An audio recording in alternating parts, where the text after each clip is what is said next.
देवभूमि का दंगल आखिर कौन जीत रहा है, इसके लिए आप हमारे साथ बने रहिए। 10 मार्च से पहले एग्जिट नहीं, एग्जैक्ट पोल हम आपके लिए लेकर आ रहे हैं। जिस तरीके से बीजेपी ने 3 मुख्यमंत्री के चेहरे बदले, क्या धामी कोई जादू चला पाए हैं? क्या फिर से कमल खिल पाएगा इन 70 सीटों पर?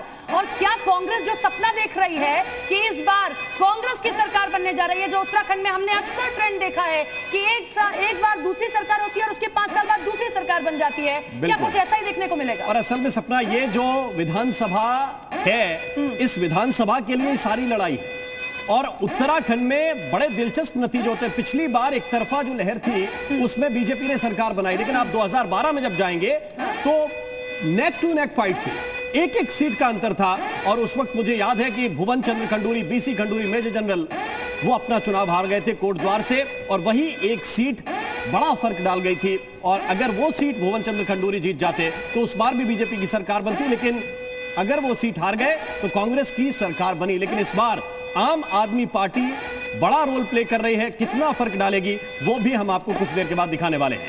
इसके साथ ही आपको अगर वोटिंग परसेंटेज की बात की जाए तो 2017 और 2022 में ज्यादा अंतर नहीं है। 65.70% उस वक्त था, इस बार 65.10, यानी कि लगभग बराबर है। तो जैसा कि राम कहा जाता है कि आंकड़े अगर वोटिंग के परसेंटेज की बातें आते उससे कुछ निकल कर सामने आता दिव्या, तो ऐसा कुछ इस बार उत्तराखंड की जनता तय नहीं कर पा रही है कि होने क्या जा रहा है। बिल्कुल, ये महत्वपूर्ण है। उससे पहले ये जरा ग्राफिक्स के जरिए हम दिखा रहे हैं। 2 बड़े रीजन हैं उत्तराखंड को अगर आप क्षेत्रवार देखने की कोशिश करेंगे। एक बड़ा रीजन गढ़वाल का है जहां पर ज्यादा सीटें हैं, पूरा मैदानी इलाका है, और जो कोर पहाड़ का एरिया है उसे कुमाऊं कहते हैं। और ये देखिए, ये 2 रीजन है। ग्राफिक्स के जरिए दिव्या आप बेहतर समझती हैं।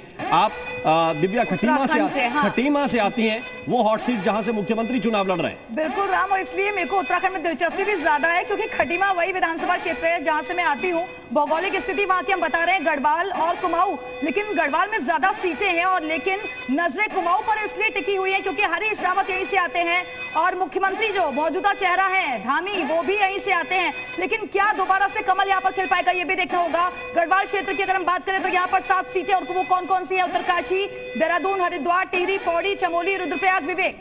बिल्कुल, और 41 सीटें हैं गढ़वाल में विधानसभा की, और 41 सीटों में जो जितना बेहतर प्रदर्शन करेगा उसकी सरकार बनना उतना ही आसान होगा, क्योंकि कुमाऊं में 29 सीटें हैं। तो 41 सीटों में सबसे ज्यादा रोल कौन करता है अदा, और ये महत्वपूर्ण होगा कि जो 7 जिले गढ़वाल के, यहाँ पर कौन सबसे ज्यादा सीटें जीतता है, काम उसके लिए मार्जिन बहुत आसान हो जाएगा। बहुत महत्वपूर्ण है। देखिए, हरिद्वार खासतौर से मैदानी इलाका, रुड़की का, जहां पर पिरान कलियर सीट आती है, जहां पर मुस्लिम आबादी बहुत है, वो कैसा, वहां पे क्या होने वाला है? जहां से चुनाव पहले लड़ा करते थे कुंवर प्रणब सिंह चैंपियन, वो वाला क्षेत्र वो किस तरफ जाने वाला है? ये सारी चीजें हमारे पास हैं, कुछ देर के बाद दिखाएंगे। ये गढ़वाल का वो रीजन है जहां पर 7 जिले आते हैं, देहरादून, हरिद्वार, उत्तरकाशी, टिहरी, पौड़ी, रुद्रप्रयाग और चमोली, ये हैं गढ़वाल के जिले। कुमाऊं के जिले कौन कौन से हैं, सपना आपको बताएंगे। बिल्कुल, ग्राफिक्स के जरिए हम आपको बताएंगे कि कुमाऊं जो कि खासतौर पर पहाड़ी क्षेत्र है, वहां पर कौन कौन से जिले हैं। 6 जिले हम आपके सामने रख रहे हैं ग्राफिक्स के जरिए: नैनीताल,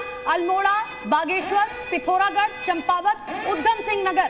ये तमाम वो 6 जिले हैं जो कि कुमाऊं में आते हैं। और सबसे बड़ी प्रॉब्लम मुझे लगता है यहाँ पर ही पलायन की दिखाई देती है, या यहीं कहीं की टूरिस्ट की प्रॉब्लम दिखाई देती है। आप बात कर लीजिए नैनीताल की, अल्मोड़ा की, यहाँ के लोग आज भी कहते हैं कि हमें रोजगार या तमाम ऐसे ही मुद्दों पर हम वोट कास्ट करते हैं।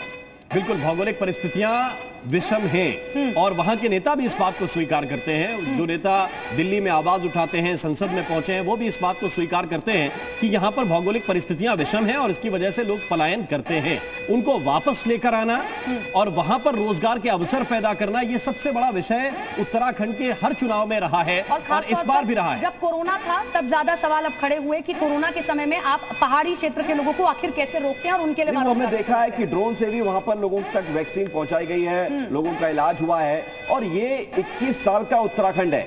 21 साल के इस उत्तराखंड में राजनीतिक तौर पर तमाम ऐसे परिवर्तन देखने को मिले। और इस बीच बड़ी खबर, एग्जिट पोल में पहाड़ के दिग्गजों का प्रदर्शन, गढ़वाल और कुमाऊं में कौन पास, कौन फेल, कौन वीआईपी पास हुआ, कौन फेल हुआ, सब बताएंगे आपको। जनता ने किस दिग्गज को पास किया है, किसको फेल किया है। बीजेपी, आप, बीएसपी और कांग्रेस का क्या वजूद इस बार 2022 में दिखेगा। जी मीडिया और डिजाइन बॉक्स का ये सबसे बड़ा एग्जिट पोल आपके सामने। दिव्या, बिल्कुल, और जाहिर तौर पर दिग्गजों की जब बात हो रही है तो कई ऐसे दिग्गज जो कि पहले कांग्रेस में थे, फिर वो बीजेपी में गए, लेकिन चुनाव से ठीक पहले उन्होंने पाला भी बदल लिया, जिसमें यशपाल आर्य, हरक सिंह रावत जैसे तमाम बड़े नेता शामिल थे। और क्या इसका फायदा कांग्रेस को मिलेगा? लेकिन बीजेपी को पूरी उम्मीदें हैं, क्योंकि चेहरा अचानक से उन्होंने धामी सरकार को लाकर बदल दिया, और धामी जो कि युवा नेता के तौर पर लोकप्रिय नेता है। और क्या इसका फायदा बीजेपी को मिलने जा रहा है, यह भी देखना होगा विवेक।